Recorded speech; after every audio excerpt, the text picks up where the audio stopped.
Ini mau ditanami bawang merah varietas tajuk. Ini lahan janda bekas tanaman tomat.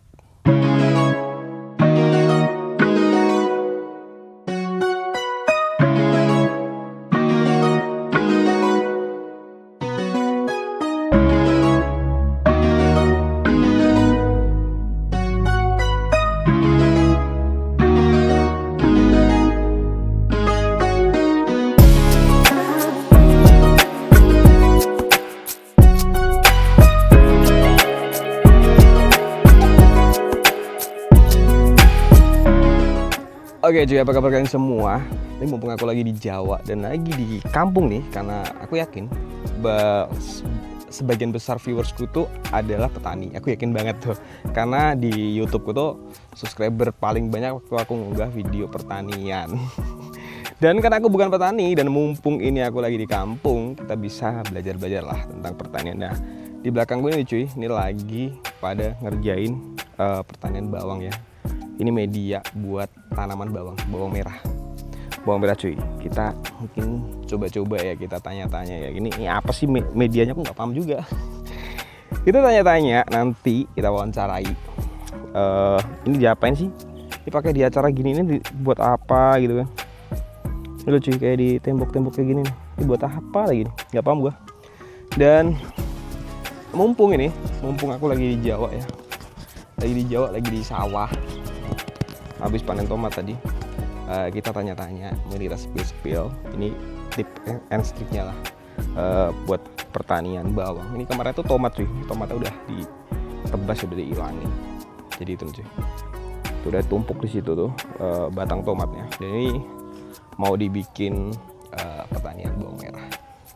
Oke, dan ikutin terus ya, nanti kita wawancarai mereka.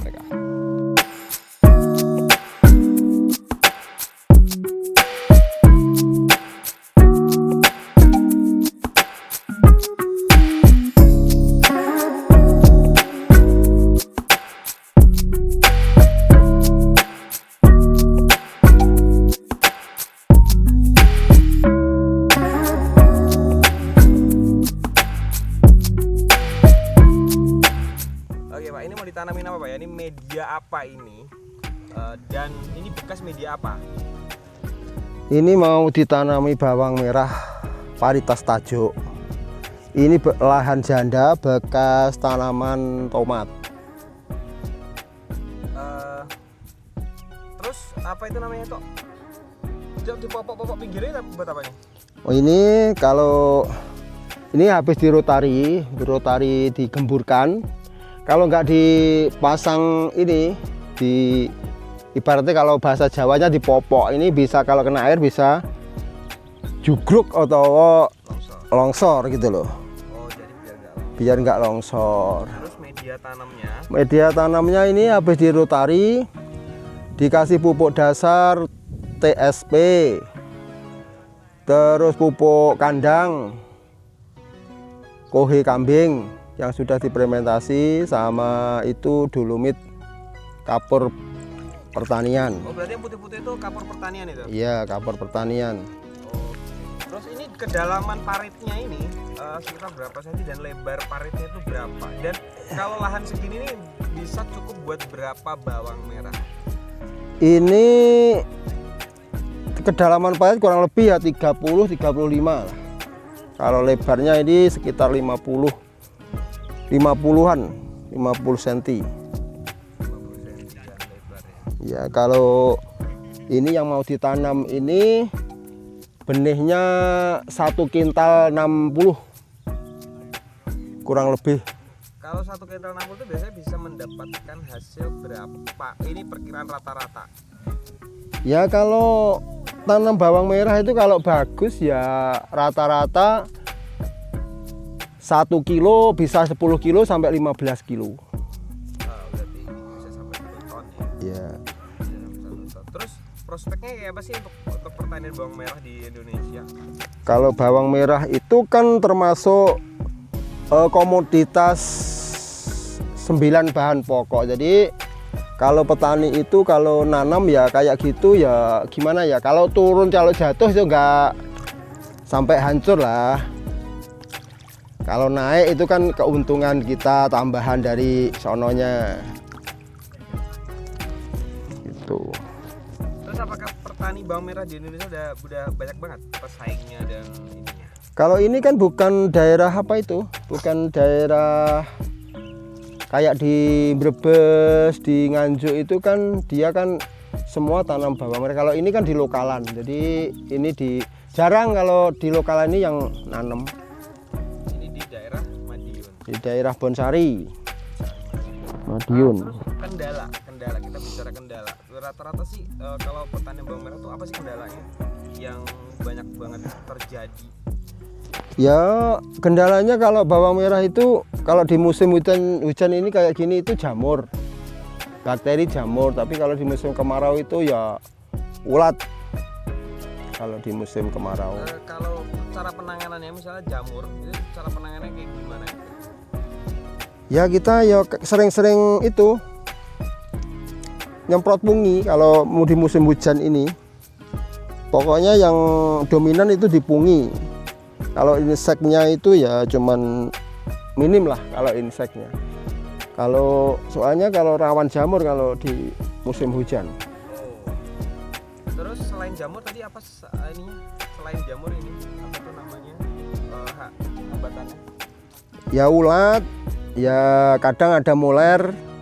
Nah kayak gitu tuh cara penanganannya gimana sih mengantisipasinya? Kan Ya. nggak sekali dua kali dong nanam bawang kan udah. Iya. Ya kita harus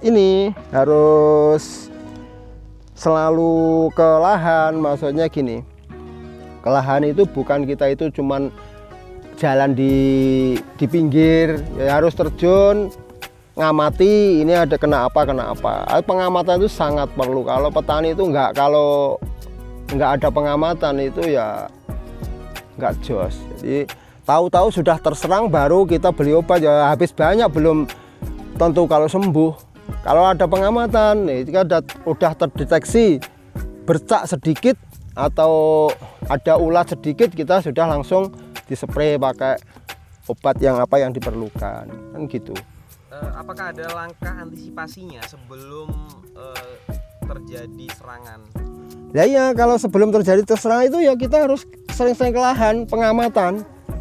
Jangan sekali-kali kalau ke lahan itu cuman jalan di galengan, ibaratnya kalau di Jawa itu namanya galengan.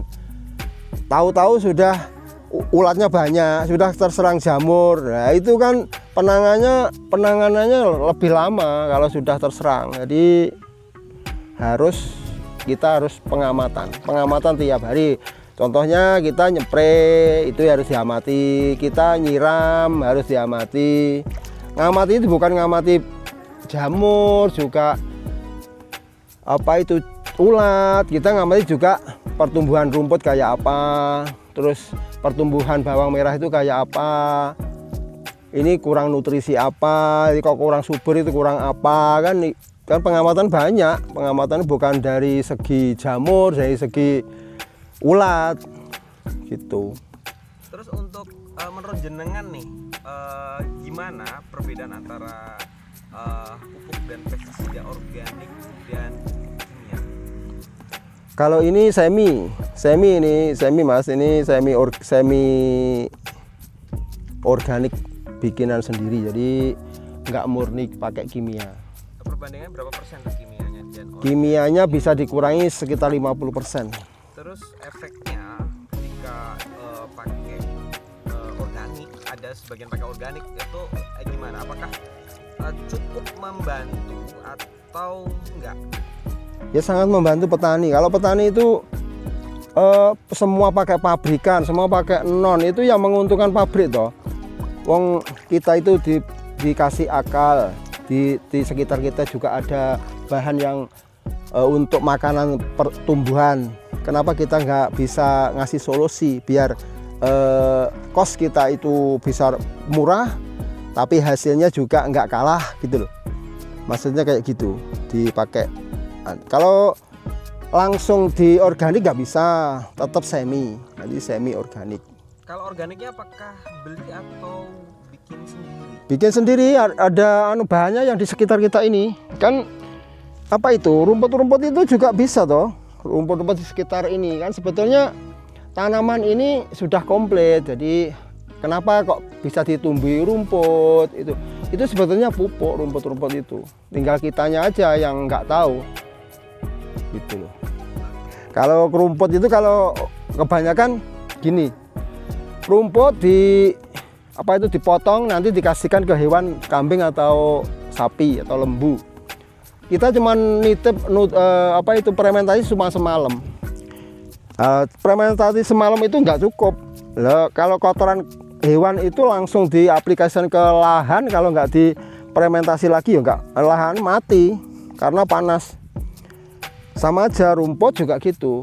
Rumput itu dipotong, nanti diproses di rumah, difermentasi, ya sama aja. Jadi pupuk organik, jadi pupuk cair, POC.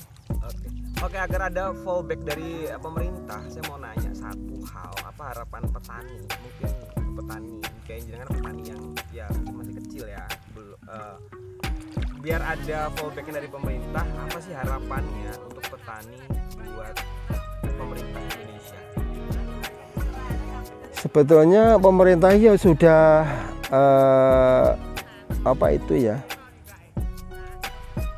ibaratnya sudah menyuruh petani-petani itu harus cerdas gitu. Maksudnya gini, suruh bikin pupuk organik. Karena apa? Karena lahan kita itu sudah sakit. Jadi kebanyakan pupuk kimia, jadi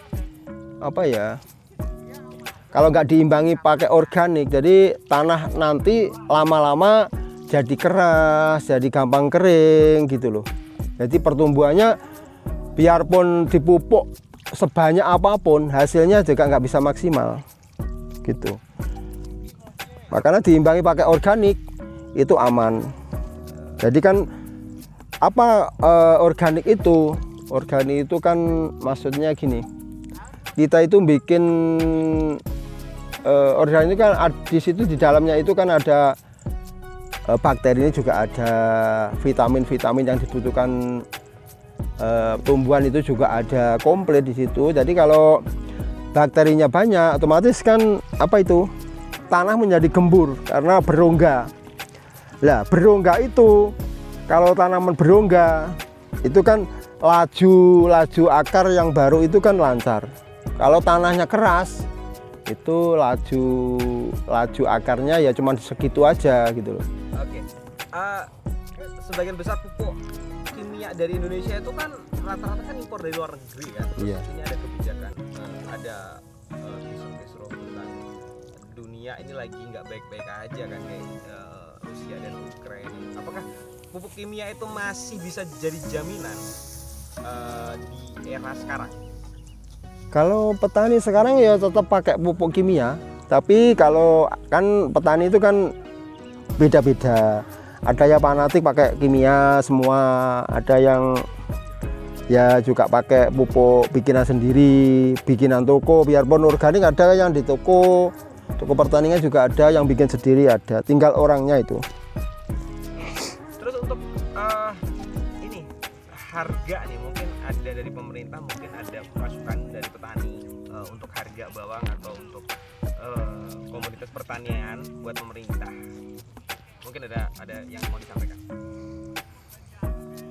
Kalau harga itu kalau bisa itu ya gini.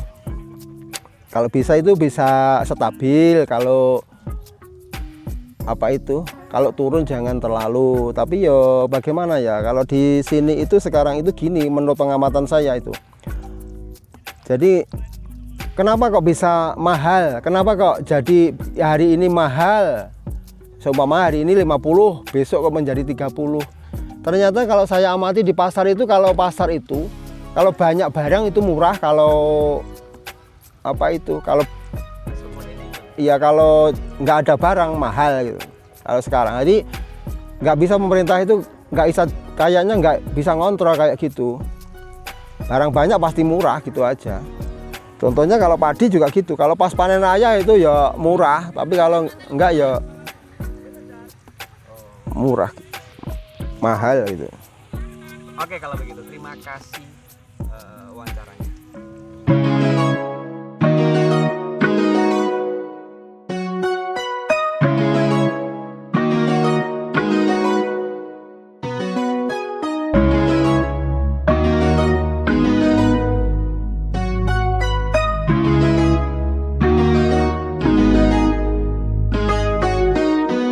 Jadi itu tadi ya wawancara petani tentang ini lahan bawang dan apa ini dasarannya segala macam kayak gini tadi udah dijelasin ya, terus harapan petani Indonesia dan lain sebagainya cuy, kayaknya udah lengkap.